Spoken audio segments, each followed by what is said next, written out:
our goal is that we want to make college admissions easy for all families, regardless of whether they were born and grew up in this country, or more importantly, if they are first generation immigrants, because those families need a lot more help. And I can relate to it because I am myself a first generation immigrant. And for both my kids, one of them already finished UCLA 3 years back, and the younger one is at University of Chicago. My wife and I realized that this process was very intimidating, very complex. And that was one inspiration, or the primary inspiration, for starting UCEazy. Now, even though our name has UC in it, we are not UC specific. It just means university and college admissions made easy. We are a social business, meaning that while we are a business, we also want to give back to the community, which means that of the 3 solutions that we have that I will talk about in 1 second, 2 of those are free. So we want to help every family, whether they are very affluent or financially underprivileged. Just a very high-level overview of our solutions. You can visit our website, UCEazy.com, to learn more. So what you will find on our site are free web applications in a section called Toolbox. There are 7 different applications, and one of them will possibly, for the seniors on the call today and the juniors, possibly the most interesting will be something called the Organizer, where we keep all the key dates or deadlines for the top 10 private universities in the country and top 5 public universities, all in one place. Or any of you who's struggling with, how does UC or Cal State compute my GPA? We have a calculator for doing that. So feel free to play with those tools. So some of those are awesome. And again, completely free. The second thing is that the webinar today, as you all know, is completely free. We do between 2 to 4 of these events every month.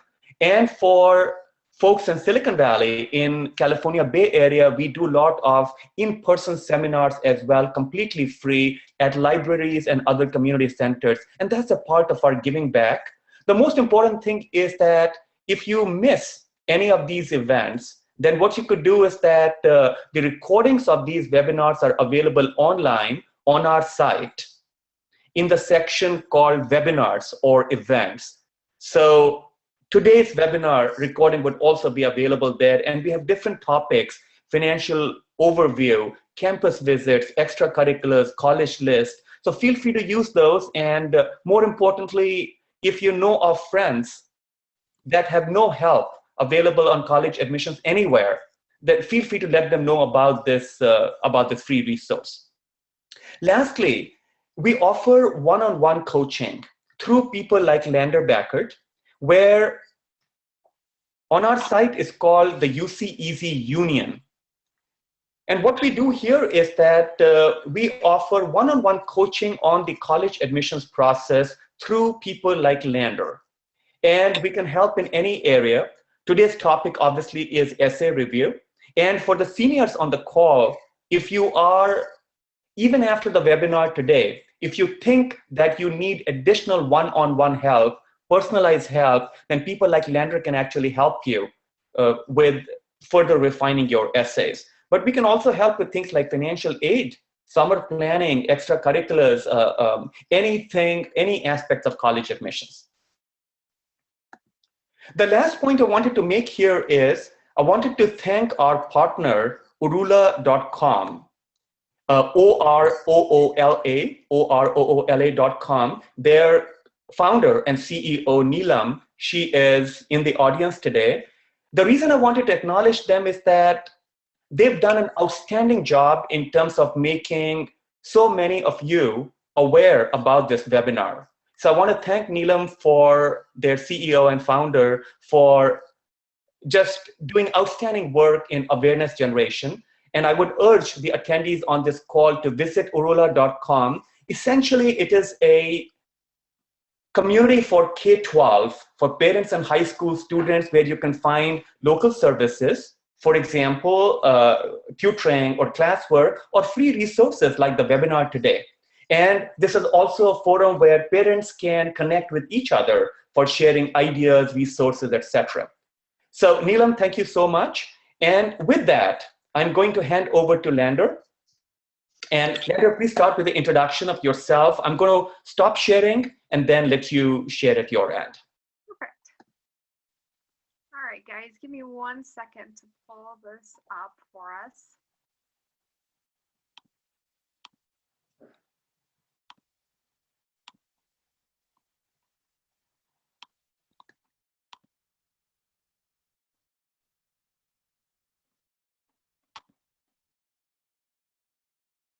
Alrighty. So welcome. I'm very, very glad that all of you are here.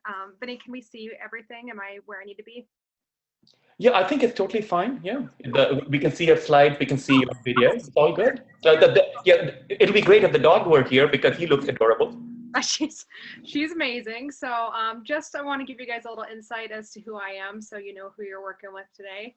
I've been a teacher in a multitude of different school districts for the past 10 years.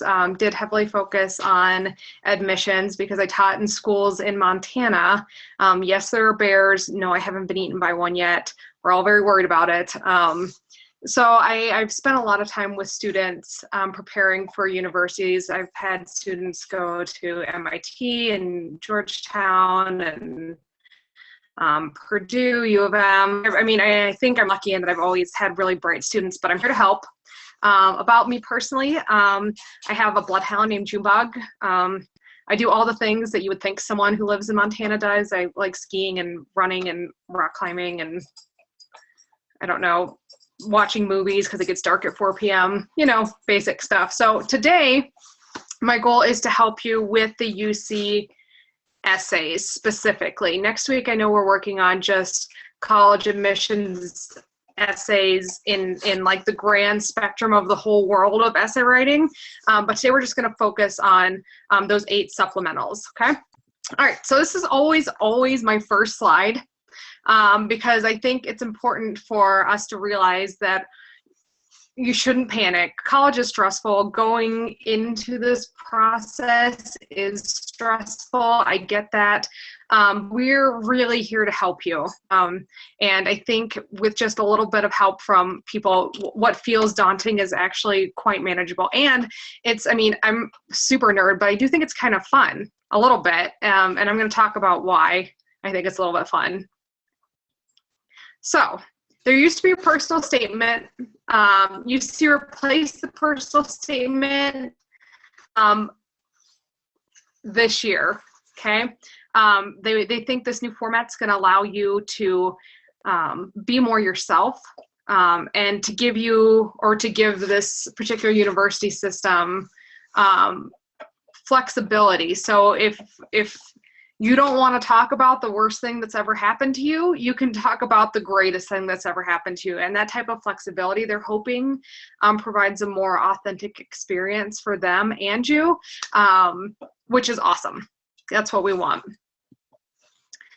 Is it different from an admissions essay? No, not really. We're going to stick to the word count. This is very important. They do stop reading it after the word count is done. Because I have a literature degree, I have never, ever been good at writing short essays until I became an admissions counselor. Now I'm super good at helping you guys break them down a little bit. So that's key. Stick to the word count. Step 1, read read the topics, okay? You're going to want to know exactly what you're writing about, and they want you to write about something very specific. And I will go through each one of the prompts step by step, so don't worry about that. But do pick the ones that you can talk about with confidence. That's very important. Step 2, and this is the part where nerdy me thinks this is fun. You get to talk about yourself. You guys are teenagers, or you're parents of teenagers. Regardless, you know how to do this already.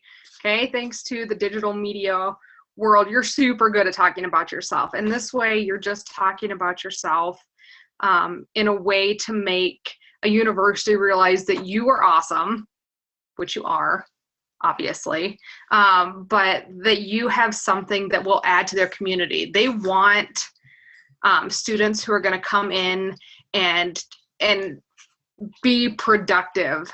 More importantly, they're going to want students who come in and are successful. And so they're looking for different personality types. And it's more than just straight A's and that's your whole job is school. And that's important. Okay, that's 100% important. But if you're an awesome athlete or you're a fantastic musician, or you know what, your family had a rough experience or you experienced something, you can completely write about that. They want to accept people from different backgrounds and different educational styles. You know, I mean, a school, if you think about it, wants to accept people in the wide spectrum of intellectual intelligences, so that they can have a really unique student body, because that's what's going to get them out there in the world. Okay. If you're having a hard time getting started with this, down at the bottom of my screen here, it says make a list of the experiences, hobbies, books, athletics, or people that help make you you. And that should be fun in general. Just take, 15 minutes, grab a hot chocolate or bubble water. I don't know what teenagers are drinking, but drink something that's comforting to you, some milk, and think about what makes you you. And that's the fun part. This is fun. Yay. Okay. Step 3, pick your topic. This is easy. They give you 8 choices. Okay. You pick 3 of them. That's it. It's not rocket science. You read over all of them, and I'll go over all of them with you, and then you just pick the ones that make the most sense for you. Step 4, outline your paper. This is important because you do not have very much space. That's my dog in the background. She's delightful. You don't have very much space to write what I would consider a traditional essay. Okay, you need to introduce your topic. You need to give 3 examples of it, 2 to 3, and then conclude. You need to get in and out of there because you don't have a ton of time to do what you need to do. All right, so here's how you outline it. Briefly introduce your topic. Your thesis should be easy to understand and follow. So for example, if I was writing a thesis on my dog, I would say, out of all the experiences that most impacted my life, the adoption of my dog Junebug provided the opportunity to build work ethic, a healthy lifestyle, and compassion. You'll notice that my thesis statement is 1 sentence. If I started writing this for one of the UC prompts, the next sentence would be for all intents and purposes, your body paragraph. Body paragraphs, here's a formula. If you have a formula that works better, great, but this seems to be a quick and easy way. You know how much you have to write, you just do it, and then we can help you pare it down, or give it to a teacher you care about, or your mom or big brother or little sister or whatever. So the formula: introduction sentence is 1 to 2 sentences. Statement about your main idea. For me, I experienced leadership through coaching the Grand Valley rowing team. Okay. Give me a story supporting it. I experienced leadership in this because I was responsible for 120 high school boys in rowboats. Okay, obviously that's leadership. And so you talk about that. Give me another example of your main idea. So other than your first idea, what else shows leadership? A short story or sentence for that, like 2 to 3 sentences here. And transition to your next paragraph, except because these essays are so short, what you're going to transition to is a concluding statement. Okay. And this sentence, it says 3 body paragraphs are the norm. For these essays, you will have probably 2 paragraphs tops. Okay. 2 paragraphs only, because you only have around 300 words. Okay. Conclusion, wrap up your paper. No need to state in conclusion, and that is like the picky English teacher side of me coming out. The people reading these essays are really bright. They know it's at the end of your paper, and reading in conclusion 400 million times is going to drive someone batty, and we want to be on these people's good side. We like them. We want them to like us because we want to go to this school. okay? Oftentimes students will restate your thesis. Don't do that either. It's common. If you can avoid it, great, but maybe re-explain the point of your paper. So I would say, you know, the emotional benefits of owning a dog have changed my life dramatically and makes me a much more empathetic and kind person. Using your outline, write your paper, okay? It's in a submission box, so some of this stuff doesn't necessarily jive, like it's gonna go in the way it goes in. The two things that I would suggest heavily, texters, don't use your texting language.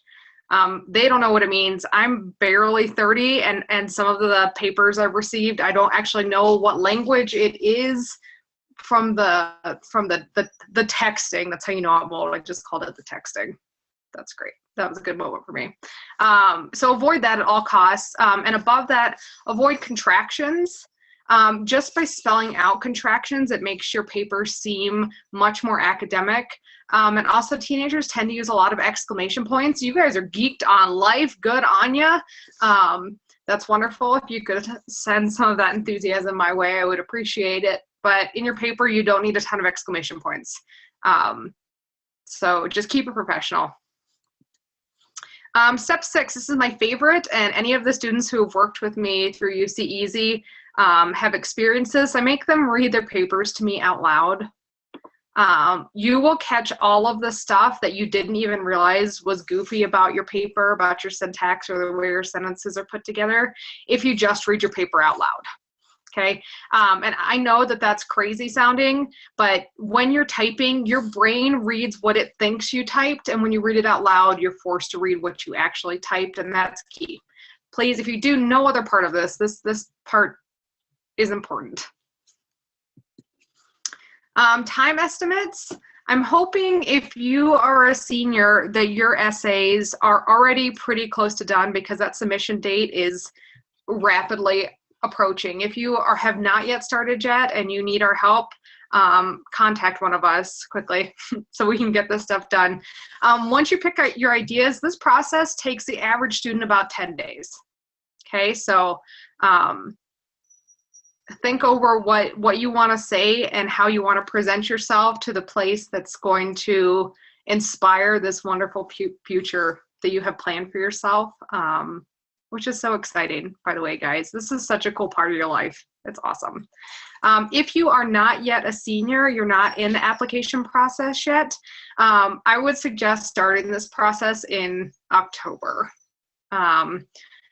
just so you have enough time to revise, to make sure things sound good, and so the university actually gets to see you and gets to know you, and that's important. You are quite unique, and we're going to talk about this in a moment, but the university wants to know who you are as a person.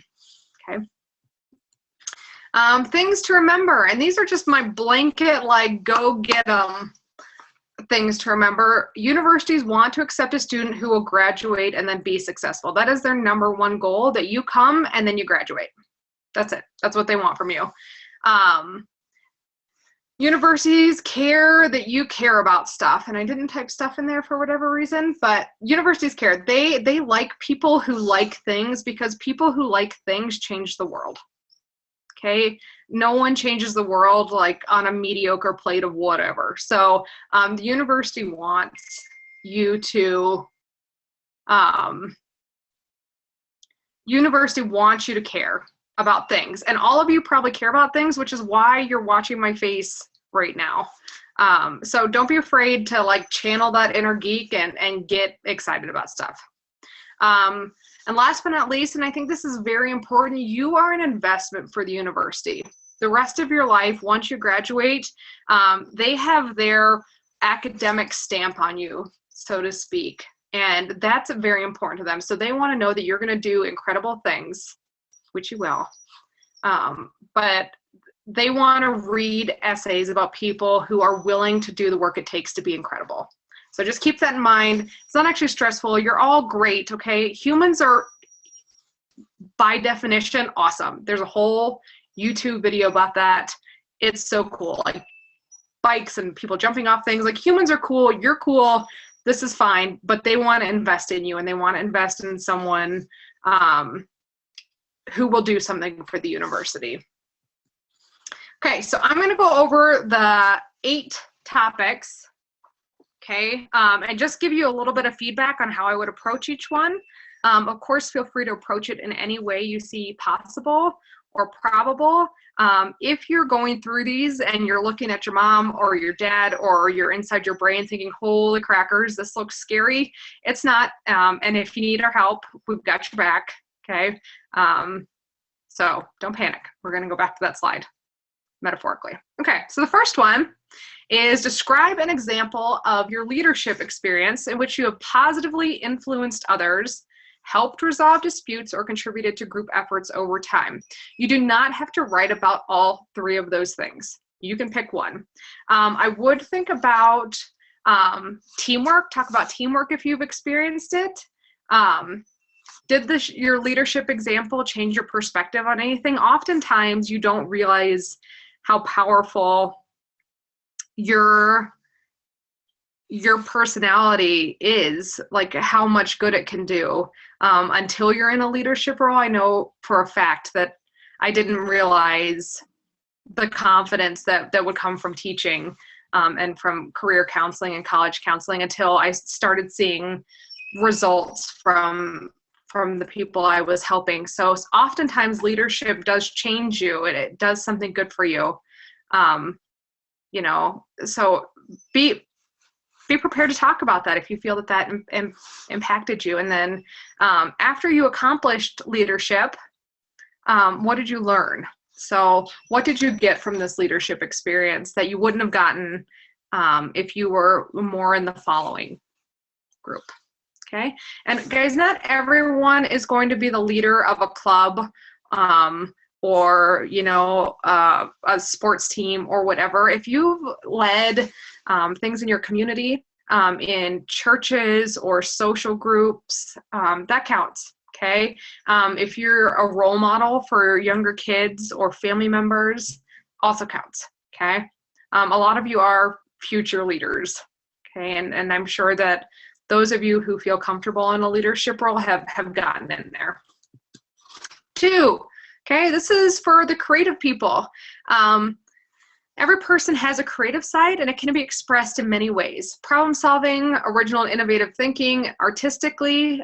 Describe how you express your creative side. So this one is one of my favorites because when we think of creative, we think of that, you know, person bespeckled with different colored paints and they've just made a masterpiece like the Bob Ross of your high school, which is awesome. Hats off to the artists and the musicians. Like, you guys are doing stuff I can't do, like physically. It's embarrassing what I do artistically. But also creative thinkers. Okay, don't be afraid to write about this. If you think critically, if you can solve problems creatively, if you invented a new type of drone or have something patented because of a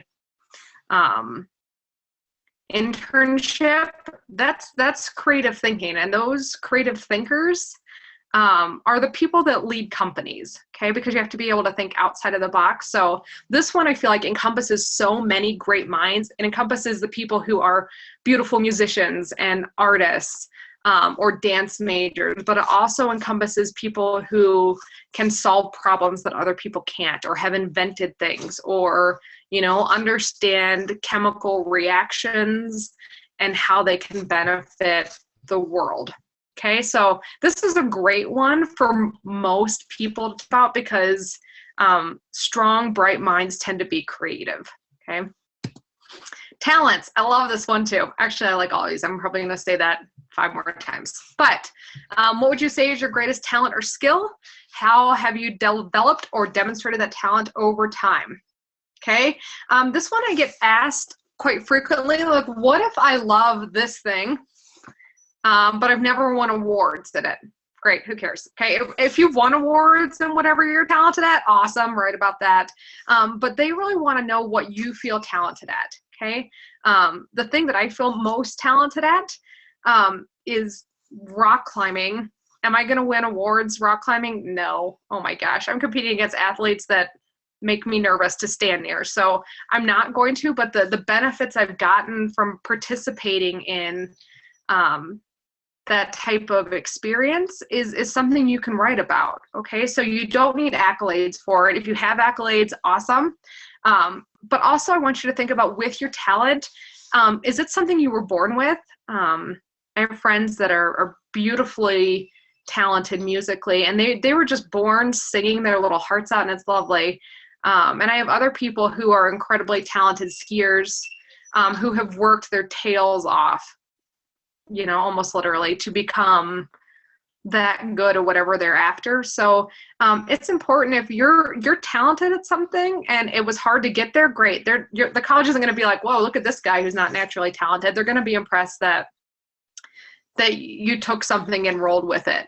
Okay. On the flip side, if you are naturally talented and you realized you were talented at something and took the time to develop it, awesome. That's great. They want to hear that too, because it comes down to grit and perseverance on either end. And grit and perseverance in a college student is a college student that is not going to drop out. Okay. And they, number one, want you to graduate. That's their whole goal. For educational opportunities, it's a good one. Describe how you've taken advantage of a significant educational opportunity or worked to overcome an educational barrier you have faced. Pick one or the other. Significant educational opportunity can be some seriously hard classes. Maybe you enrolled at a local college. Maybe you had an internship that just blew your socks off. Great, those things. Some of you here have educational difficulties. Okay. My mother and my sister are dyslexic, and I've watched them go through the process of college or high school and really struggle, and they are bright and tough and they have grit and perseverance. So if you're comfortable talking about something like that, go for it. Okay. Because colleges want to know that you have something like that fire in your belly to move forward and to do big things, even when it's hard. Okay. Or on the other side of that you take advantage of opportunities when they're given to you. Challenges. So 4 and 5 are very similar. So I would say if you're going to write about a challenge in 4, maybe not write about the same challenge in 5. You totally can. If you do that, please contact someone to make sure that your essays are different. They don't want to read the same thing twice because they're people. You guys don't even like reading the same text message twice. So just be kind. You're college admissions experts. So describe the most significant challenge you have faced and the steps you have taken to overcome this challenge. How has this challenge affected your academic achievement? Okay. So I want you to think about your support system. Who helped you? Okay. If there was no one there to help you, write about that. If you were totally supported by the people you care about or by teachers, write about that. Okay. How did you get past it? Okay. Experiencing hard things when you're young is so much harder. Okay, so the fact that you can overcome obstacles is pretty intense. It's a big deal. So talk about how you overcame that. And then was your challenge personal? Was it school related? Was it community related? You know, like personal challenges are hard to write about often because they are so personal.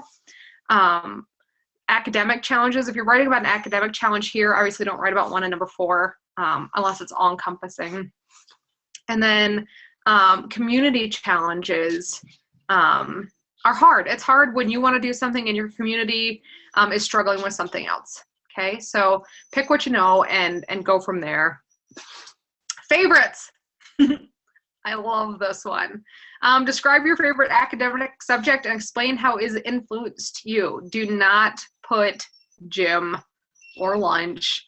Unless physical fitness is really something that you love more than anything, this is not the time to be silly. If you have a good sense of humor, great, but this is the one where you need to focus on development of the subject inside and outside the classroom. I loved reading, like blanket statement, loved reading, grew up surrounded by books, and I took the fact that I was good at reading and and channeled it into a world where I spend a majority of my time helping other people read and write well. Okay, so how did you develop your favorite? Okay, if you're super into math, like that's great. What are you gonna do with it when you get to college? Okay, if you're a science stud, like you can do things with chemicals that would make someone nervous. It's probably not a great example, but still, like if you're good at things, how are you going to use it positively?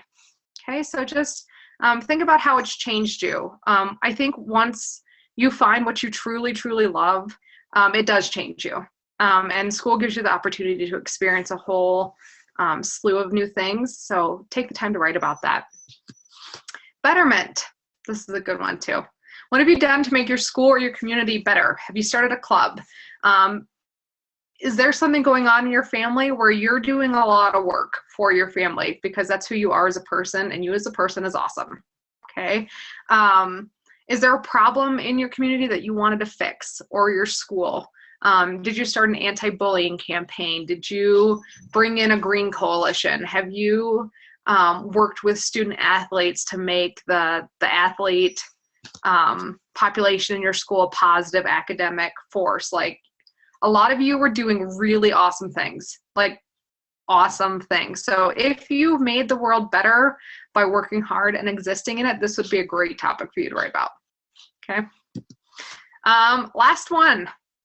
This one's good. This one's hard for super modest people. If you know that you're very, very modest, this one is going to feel like poking yourself in the finger with a pen over and over and over again. So if you're very modest and the idea of this makes you squirm, don't worry about it. But if you feel like you are comfortable talking about your talents and comfortable talking about what makes you different, please do.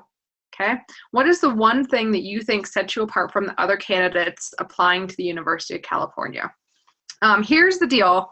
And I know that high school is such a weird place because you know that you're different from people and you feel that quite heavily, but also you're wearing like the same shirt literally as 6 other people that showed up that day. So it's a weird place where you know you're unique, but writing about it is different. I will tell you that every single person is actually a special snowflake. Like, you guys are cool. Every single person is different. Every single person has something awesome to offer the world. And this is where you would talk about whatever makes you unique. Okay. Horribly embarrassing story, but just so you know where you can come from. My dad loved reenacting the Civil War. Yeah, I can hear the collective groan because his ancestors were from Pennsylvania. So as a child, I was often strapped into a bonnet, like wandering around pretending like I was a Civil War nurse. Like, that was my childhood, guys. Is that something that I would want to write about to a college? Well, I did write about it because it makes me unique. They're like, look at this crazy lady in a bonnet. Like, that's cool. So think about what makes you unique. Are you super bright or super strong or super musical? Are you incredibly kind? Okay. Do you know how to make a difference in the world? All of those things are special snowflake status. Okay. If you're a phenomenal athlete, write about it. If you, have volunteered at hospitals and you know that you're making a positive difference in people's lives, write about that. Like, what makes you special? Okay. If you're not sure, ask your parents because they already think that you are so special, which is wonderful. Or you can, schedule some time with me. I'll tell you how awesome you are because of who I am as a person. All right. My key recommendation, and then I'm going to flip it back over to Vinny after some questions, but you need to start this early. Okay. If you have not yet started and you're a senior, you need to start like now, please. And let us know if you need help. If you are coming into this process next year, start early. Okay. Start thinking about this stuff now. I mean, you have a whole year, but I mean, it's never too early to start thinking about what makes you awesome. Plus, it's good for your self-esteem. You should do that anyway. I tell myself how awesome I am like once a month, and it feels great. Okay, so start early. You'll be fine. This is fun. This is a good part of your life. And then we'll take it to questions here. And I'm going to stop sharing my screen for a second. and So, start taking some questions from you.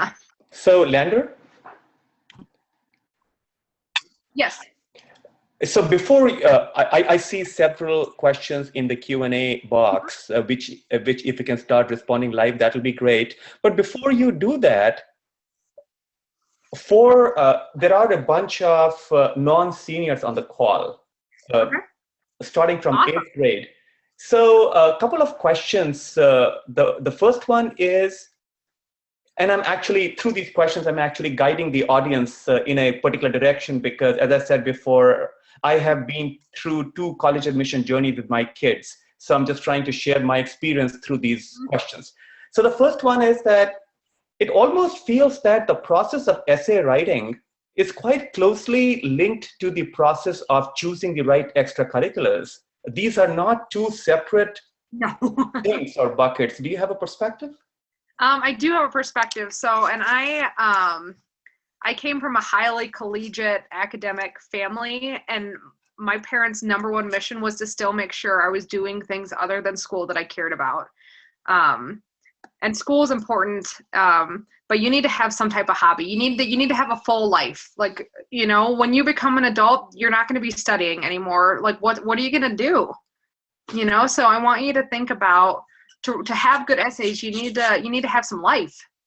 You know, like, I'm not suggesting you TP your teacher's house, but like maybe play basketball if you want to, or, you know, take up knitting, or volunteer at an animal shelter. Like, just get out there, like, get out in the world. The world's cool. Yeah. Cool. So that is one. And the second question is, and this comes up all the time, when should a student or a potential college applicant start thinking about essays?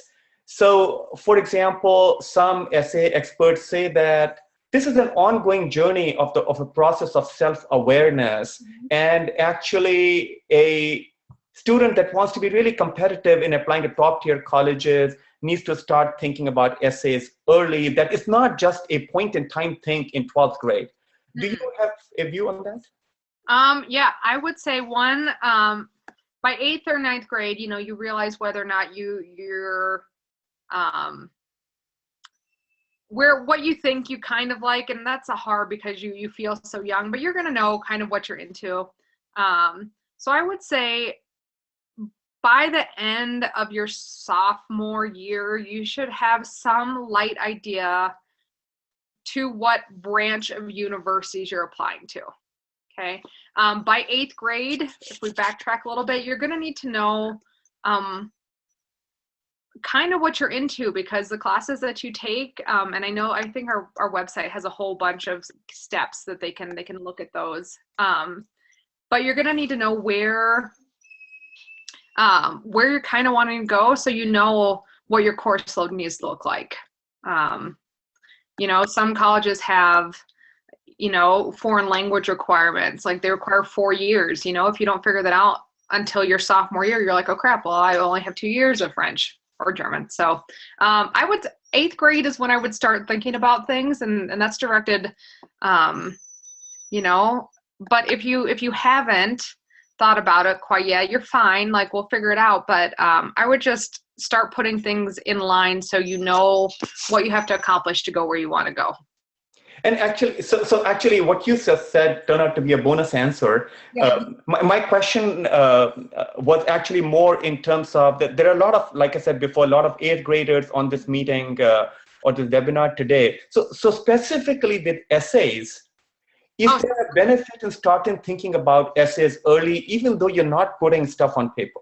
Oh yeah, I would just like look at these essays topics, and then maybe just start keeping a journal, you know, or a Google Doc, and just every time something cool happens, you write it down.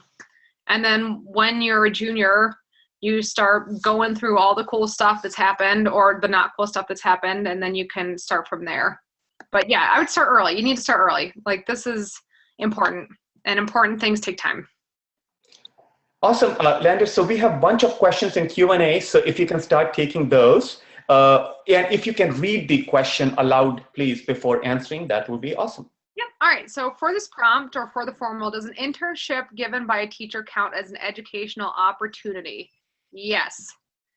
Any internship is an educational. If you're making your education slightly bigger or better because of something that you've done, 100% educational opportunity. What would be an example of an educational opportunity? I'm going to answer this one live. Also, educational opportunities are internships. They are taking honors classes when you know you could take the lower level. They are, you know, applying for the IB diploma if there's another diploma program in your school. It's AP classes. Those all count, but also so do student government. Participating in clubs that foster education, working with the school district to teach younger kids how to read or how to work, tutoring, any of those things count as an educational opportunity. And this one, what's the difference between the last part of this question? Number 5 versus number 4. Let me pull that up real quick because I wish I had a didactic memory, but I don't, which is just such a sad part of my life. Okay. Let me pull this up.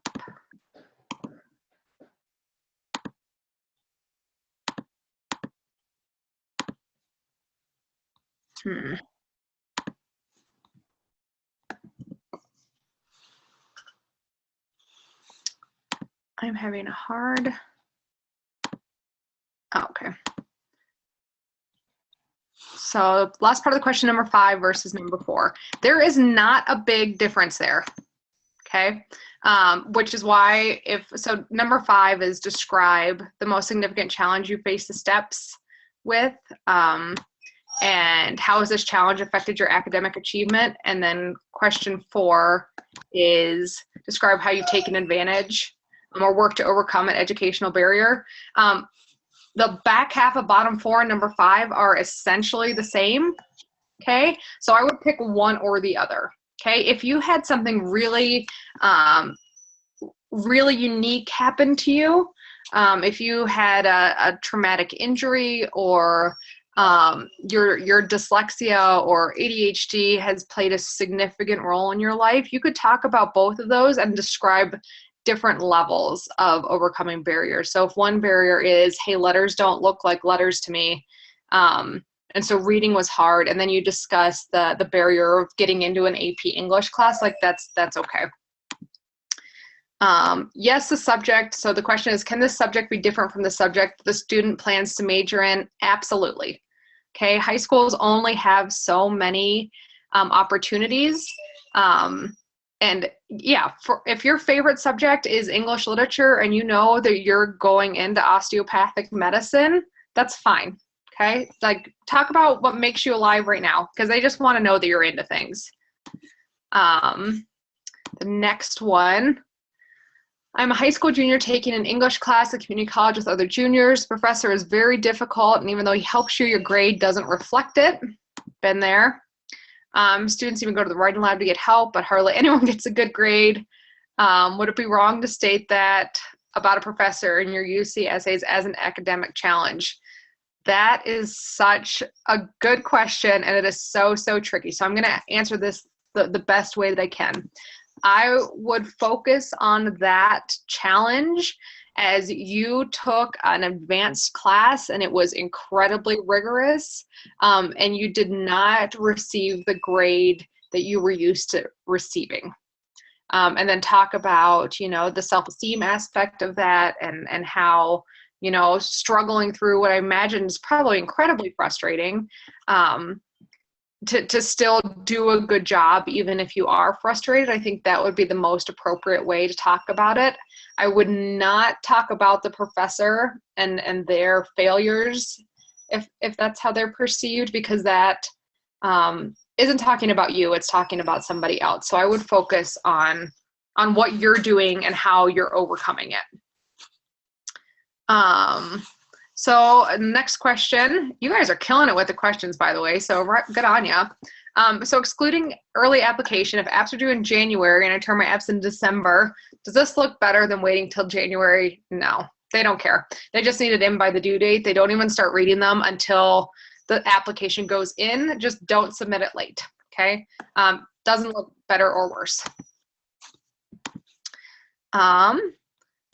Next, are students' chances of acceptance affected whether you submit the very last minute versus submitting early? Again, no, although submitting very last minute is a terrible idea, and I would maybe try to avoid that at all costs, because if your computer crashes or, you know, your dog eats your power cord, like, so just from the perspective over here, maybe it doesn't look different if it's submitted 2 minutes before the deadline, great. But just to make yourself sane, like, can you maybe just submit a little early? How heavily would you say the responses to our insight questions are weighed in the admissions process? That is such a good question. It is important that you do that because they want you to they want to accept unique, interesting people. As far as putting a percentage on it, I'm not sure that I can do that. And I know that a lot of you guys are very math brained and would like me to say it's 25%, but I don't know. It is a valuable tool to give them a chance to get to know you. And in that regard, I would say it's important, and you should treat it as it's important and then move on from there. Are the college essay prompts the same every year? This process has only been going on for a year. So they are the same currently this year. I can't imagine that they're going to change them currently. Vinny, do you have any insight to that other than what I just said? No, I think you're right. So for some of you may already know that these topics for UC specifically, remember today we're talking only about UCs, these were called personal statement last year. And this year they've changed the whole format to something called personal insight with 8 brand new topics. So it's very hard to say what they will do next year, but I agree intuitively and just from a gut feel basis, I agree with Lander that this transition has been such a rough one and a lot of backlash from families and school counselors that I think they will want the dust to settle down before making any changes. So. Yeah, I would see this as like, I bet they'll switch them and this is just knowing what I know about education, probably every 7 to 10 years. But probably not also, because no one wants to rewrite them. So there's that.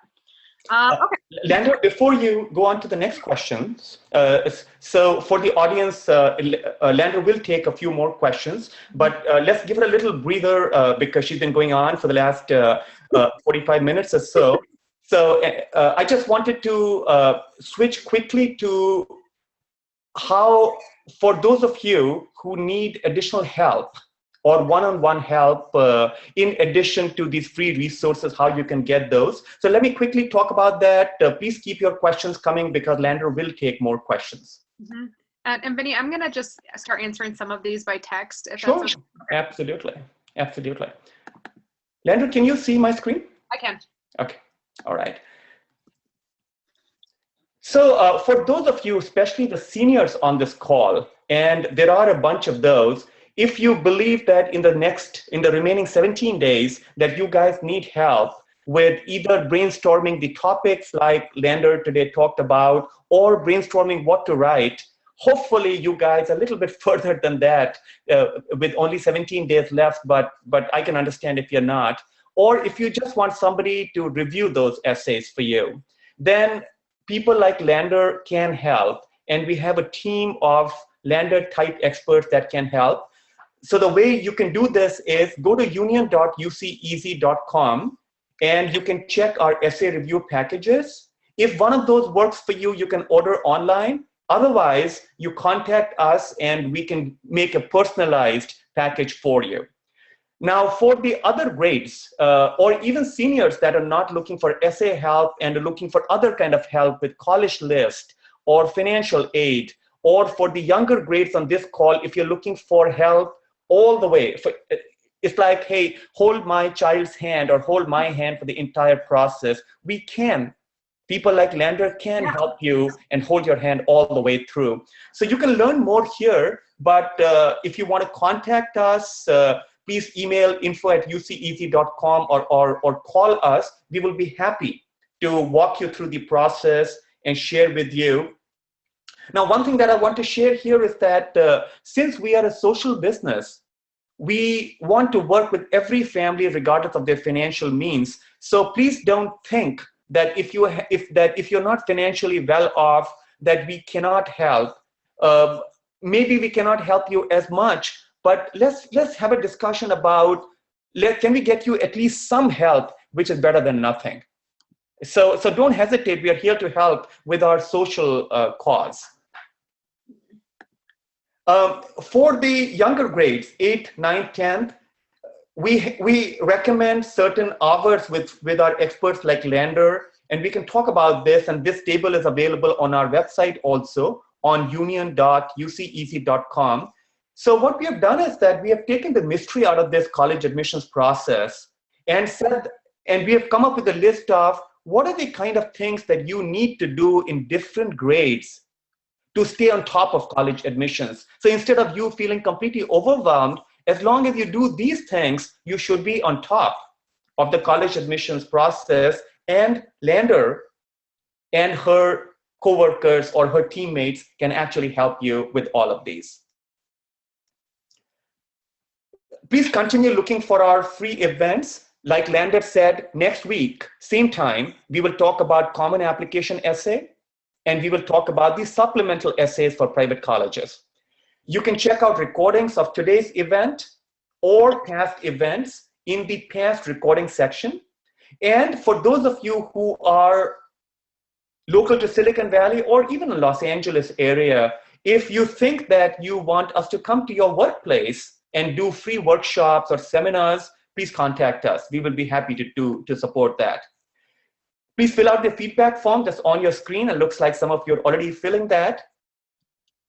I want to, before we bring Lander back for more answers, I want to acknowledge Neelam and Urula one more time for doing such an outstanding job in sharing with you this webinar and the one next week. Please visit oroola.com and sign up at their site to become a part of their community. Okay, and the last pitch here is to like our Facebook page. If you think that what we are doing is helpful to you and the community, please like our Facebook page so that we can help others as well. With that, I'm going to stop sharing, and Lander, if you could please continue with your questions or answers. So I've answered some of yours. One of yours I accidentally clicked on. One person asks here, concerning the third question about creativity, you mentioned about problem solving and how it shows that leaders can lead a company. However, I know that I have these skills, but I also play clarinet and worked really hard to get there. Can I use this experience to answer the third question? Absolutely. Yeah. Yeah. This is, you answer the questions that, that are easy to you. And I've typed that into a couple of you, but look at the ones where you say, oh yeah, I got this. Like, you should have that I got this moment. So Vanessa, write about what makes you happy. If the third question, you working that hard to be musically talented is something you care about, go for it. Okay. Answer live is early application increasing your chance of being accepted? It completely depends on the program you're after. It does show the university that you are dedicated to that particular university, which does help some. Okay, but it completely depends. Some programs that I've interacted with, like you're accepted to the school, but you might not be accepted to the program until later. So just really do your research with that one. Okay, I've taken a bunch of really hard classes. Got B's. Yeah, heck yeah. Okay, so if you took really hard classes and your GPA is lower than the kids in a lot of gym classes, like, dude, talk about that. Obviously talk about that. Like, you working hard and having a GPA that's a little bit lower because you're challenging yourself is the stuff that colleges like eat for breakfast. They are all about that. Talk about it. That's great. Are interviews a better way for the college admission people to get to know you, or just a cherry on top of your application? Oh, such a good question. I always opt for the interview because the more they get to know you, the better. That being said, it is a cherry. So I would, it's more of like a whole ice cream sundae because they get to see your face and your personality. But yeah, I would integrate that if you can. Do you pick 1 out of 8 to write, or do I hear 3? You pick 3 or 4. Vinny, do you, for some reason in my brain, I can't remember if it's 3 or 4. I think that it's 3. Say that one more time, Lander. You answer 3 or 4 questions. For some reason, my brain can't remember which one it is right now. 4 personal insights. Okay, so you do 4. What percentage of in-state applicants is UC accepting this year? I do not have the answer for that, but I can Google it if you would like me to. I don't know. Vinny, do you have the answer to that? Percentage of in-state applicants UC is accepting this year? So the question is, what percentage, what's the acceptance rate at UCs? It's by, I'm sorry, go ahead, Lander. Sorry, for in-state applicants. Oh, for in-state applicants, oh, no, we don't have that number, but what we can say is that number, by the way, is available. We just don't have it right now. That for UCs across the board, the out-of-state acceptances, out of state meaning other states within US and international, that number is 33% across UCs. For UCLA, guys, get ready for this, that number is 40%. So across UCs, in-state is now 67%. Now the acceptance rates are widely varying across the 9 UCs. And for UC Berkeley and LA, the most competitive ones, that acceptance rate is now roughly, for Berkeley and LA, is roughly 17%, which means roughly 1 out of 6 applications. Those ratios are much better for the lower ranked UCs like Merced and Riverside. Okay, awesome. Is it better to get letters of recommendations from teachers that are STEM, or it does not matter? It does not matter. Okay, they want to know that you're a successful student. If you have high honors teachers that are willing to vouch for you, great. If the teacher that made the biggest impact of you was your 10th grade civics teacher and they knew that you could do incredible things, have them do it. It really doesn't matter. Would creating a club at school be the best suited for the prompt regarding leadership, or the one about making your school a better place? Daisy, it can be anyone. It doesn't matter. It doesn't matter. Pick one or the other. Lander? Yes. If I can quickly interrupt. So let's take that last question because we're almost at time, but I would request everyone who has not filled the feedback to please do so. So Lander, if you can just take one more and then let's close for today, and let's hope a lot of people join us next week, same time at 3 p.m. Pacific, Sunday the 20th. Okay. So the last one is, I'm having trouble coming up with topics. I want my essays to be unique and not too cliche. Do you have any ideas? That's such a good one. I would say that you need to be unique. You need to be authentic. So like, look at who you are as a person and what you've done. Introduce your family.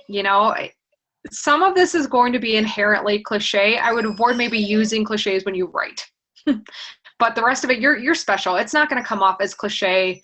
Just don't end it with like the Miss America speech where all you want to do is make the world a better place. Like we know that's why we're all here, is to make the world a better place. Hopefully.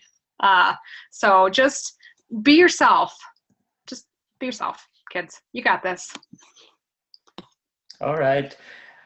Lander, thank you so much for taking the time. I appreciate that, especially on a Sunday afternoon. And thank you to our audience for joining.